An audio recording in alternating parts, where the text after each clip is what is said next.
Question नहीं आया है, but still it is very very important, जिसको हम कहते हैं अग्नि प्राइम। आपने जब अग्नि पढ़ा, वहाँ अग्नि में आपने कई अग्नि देखा, अग्नि 1, अग्नि 2, अग्नि 3, अग्नि 4, अग्नि 5। अब मैं आपको बताने जा रहा हूँ अग्नि प्राइम क्या है। अग्नि प्राइम एक्चुअल में क्या है, अग्नि 1 और अग्नि 2 को अब हम रिप्लेस कर रहे हैं अग्नि प्राइम के द्वारा।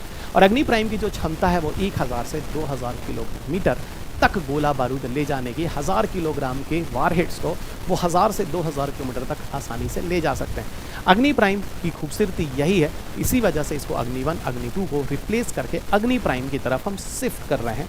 और सबसे बड़ी चीज़ यह है कैनेस्टराइज है, मतलब आसानी से ले जाकर असेंबल्ड करके हम इसको यूज़ कर सकते हैं।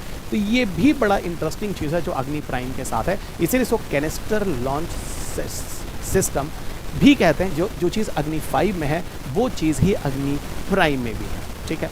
अच्छा, India successfully tested the night trial of new generation nuclear capable अग्नि प्राइम बैलिस्टिक मिसाइल, जो 1000 से 2000 किलोमीटर तक जा सकता है। और इसका नाइट ट्रायल जो हुआ है वो 4 अप्रैल 2024 में हुआ है, ठीक है। तो सर आप कहना क्या चाह रहे हैं? कहना मैं ये चाह रहा हूँ अग्नि प्राइम का ये पहला टेस्ट नहीं है, इसके पहले भी टेस्ट हुए हैं, लेकिन क्या यूनिक रहा इस साल, रात में भी इसका परीक्षण सफलतापूर्वक किया गया है। ये एक नया अपडेट आया है जिसके बारे में है। इसमें कुल सॉलिड प्रोपेलेंट है जो लगाए गए हैं, मतलब ठोस प्रवृत्ति के ईंधनों का उपयोग किया गया है।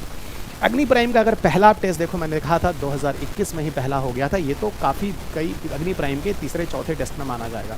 अग्नि पी यानी प्राइम की बात करें तो ऑफिशियली इंडक्टेड है भारत में, और यह हमारे मतलब फोर्स के लिए इसको हम यूज़ में लाएंगे। ऐसा नहीं अभी इंडक्ट होगा, it is already inducted, officially inducted है, ठीक है ना। देखो एक चीज़ होती है, हम कहते हैं टेस्टिंग और एक कहते हैं इंडक्शन। टेस्टिंग मतलब अभी इसमें और ज़्यादा परीक्षण बाकी है, और इंडक्शन का मतलब होता है अभी हमारे डिफेंस सिस्टम में इंटीग्रेट कर लिया गया है, ठीक है, इंटीग्रेट कर लिया गया है। अग्नि पी के बारे में देखिए तो न्यूक्लियर कैपेबल है, ये एटम बम भी ले जा सकते हैं। मैंने बोला था कि हम मिसाइल से भी एटम बम को ले जा सकते हैं। न्यूक्लियर कैपेबल है, अग्नि क्लास का मिसाइल है।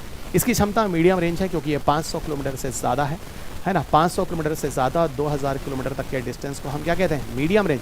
और अग्नि प्राइम जो है 1000 से 2000 ले जा सकते हैं, तो डेफिनेटली ये किस में आ रहा है, मीडियम रेंज। अब देखो इसको कंसेप्ट से आप जोड़ सकते हैं। और कहा क्या जा रहा है कि अब अग्नि 1 और अग्नि 2 को हम रिप्लेस कर देंगे किसके द्वारा, अग्नि प्राइम के द्वारा, ठीक है ना। 2 स्टेज का है ये, कैनेस्टराइज है और डिस्टेंस जो है वो 1000 से 2000 किलोमीटर तक है। और अग्नि 3 मिसाइल्स अगर देखो, जिसके बारे में एक जनरल में बता रहा हूँ, उससे इसका जो वेट है वो करीब 50% है, तो काफ़ी हल्का है, आसानी से कर सकते हैं। और missile can be fired from the mobile launchers and has a high survival rate also. Mobile launcher का मतलब होता है मूवमेंट करते हुए भी किसी गाड़ी या लॉन्चर से आप इसको भेज सकते हैं, ऐसा नहीं कि आपको रुकना पड़ेगा तभी, तो मतलब मूवमेंट के साथ भी you people can use them. इसको कहते हैं मोबाइल का मतलब मूवमेंट के साथ लॉन्चिंग भी सर्विसेज है जो इसमें है।